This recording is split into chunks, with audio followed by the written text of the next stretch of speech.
Hello বন্ধুরা, আজকে আমি বানাচ্ছি চিংড়ি দিয়ে বাঁধাকপি। এই রান্নাটা তো আশা করি তোমাদের খুব ভালো লাগবে। তো তার জন্য আমি প্রথমে নিয়ে নিয়েছি পেঁয়াজ, বাঁধাকপিটা ভালো করে কুচিয়ে নিয়েছি। গ্যাসে কড়া বসিয়ে দিয়ে তাতে সাদা তেল দিয়েছি। সাদা তেল যে কোনো সাদা তেল তোমরা দিতে পারো, সানফ্লাওয়ার অয়েল বা সয়াবিন অয়েল বা যে কোনো সাদা তেল বা রাইস ব্র্যান অয়েল দিয়েও এটা করা যায়। পেঁয়াজটা দিয়ে দিলাম, তারপরে দিলাম আদা রসুন বাটা। চিংড়ি তো যেখানেই পড়ে, মানে যে রান্নাতেই পড়বে সেই রান্নায় খুব টেস্টি হয়। তো এই রান্নাটা খুব ভালো হয়, তোমরা আশা করি করে দেখবে, দেখো যে সত্যি খুব ভালো লাগবে।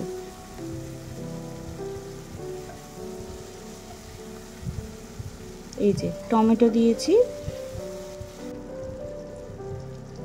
এবার একে একে মশলাগুলো দিয়ে দিচ্ছি। প্রথমে দিলাম লঙ্কা গুঁড়ো, তারপর দিলাম হলুদ গুঁড়ো, তারপর দেব জিরে গুঁড়ো।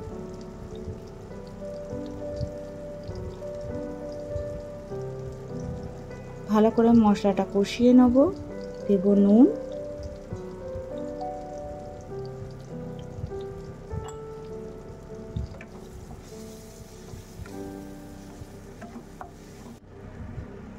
চিংড়িগুলো দিয়ে দিচ্ছি।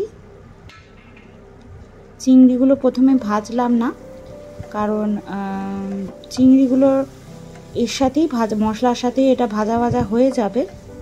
তো এটা এতেই সেদ্ধ করে নেব। চিংড়ি বেশি ভাজলে দেখবে চিংড়িতে একটা মানে ছিবড়ে ভাব চলে আসে, ওই জন্য আমি চিংড়িটা মশলাতেই দিলাম।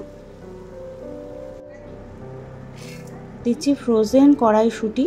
কড়াইশুঁটিগুলো শীতকালেই আমি এগুলোকে ভালো করে ছাড়িয়ে একটা কোটোয় করে ডিপ ফ্রিজে রেখে দিয়েছিলাম। ওইগুলো অল্প অল্প করে বের করে রান্না করি। তোমরাও এরমভাবে করে এগুলো ফ্রোজেন করে রেখে দিতে পারো, অনেক দিন এগুলো ভালো থাকে। আর অল্প অল্প বের করে রান্নাতেও তোমরা দিতে পারো। এরপরে দিচ্ছি আলু। প্লাস্টিকের কোটোয় বা যে এয়ার ব্যাগগুলো থাকে, যে জিপার ব্যাগগুলো, সেইগুলোতেও তোমরা এগুলো স্টোর করতে পারো। কড়াইশুঁটি বা সুইট কর্ন এগুলোকে তোমরা ডিপ ফ্রিজে রেখে দিলে অনেক দিন ভালো থাকে। বাঁধাকপিটা দিয়ে দিচ্ছি।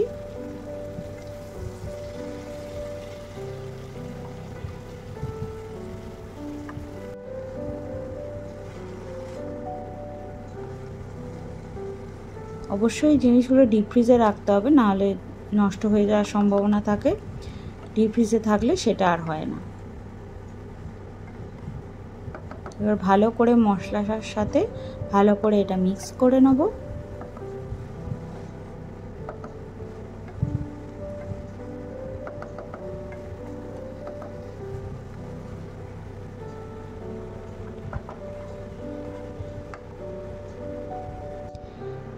হালকা করে ঢাকা দিয়ে দিয়ে রান্নাটা করব। এতে কোনো জল পড়বে না। দেখবে বাঁধাকপি থেকে অনেক জল বেরোয়, এই জলেই কিন্তু আলু চিংড়ি সব এতেই সেদ্ধ হয়ে যাবে। এতে এক্সট্রা কোনো জল দেওয়ার দরকার পড়বে না। এই দেখো ঢাকা দিয়ে দিয়ে এরমভাবে রান্না করবে যতক্ষণ না বাঁধাকপি আলু সব সেদ্ধ হয়ে যাচ্ছে, ততক্ষণ এটাকে তুমি মানে ঢাকা দিয়ে দিয়ে রান্না করবে। আলুগুলো সেদ্ধ হয়ে গেছে দেখো। অল্প একটু গরম মশলা দিয়েছি, গরম মশলা গুঁড়ো অবশ্যই।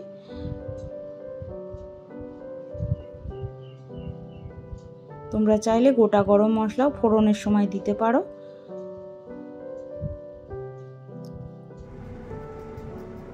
চিনি দিচ্ছি।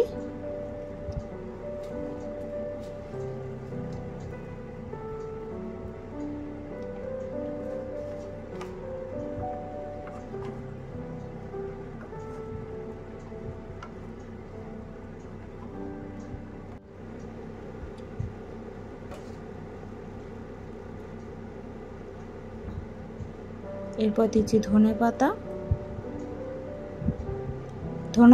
ধনে পাতাটা খুব বেশি কুচোবে না, একটু বড় সাইজের রেখেছি ধনে পাতাটা।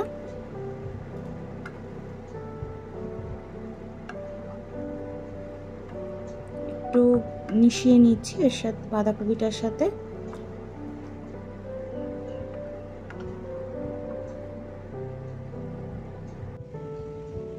ব্যাস রেডি হয়ে গেল আমাদের চিংড়ি বাঁধাকপি। তোমরাও করে দেখো, আমার মনে হয় তোমাদের ভালো লাগবে। অবশ্যই আমার ভিডিওটা লাইক করো আর অবশ্যই শেয়ার করো। ভালো খাও, সুস্থ থাকো।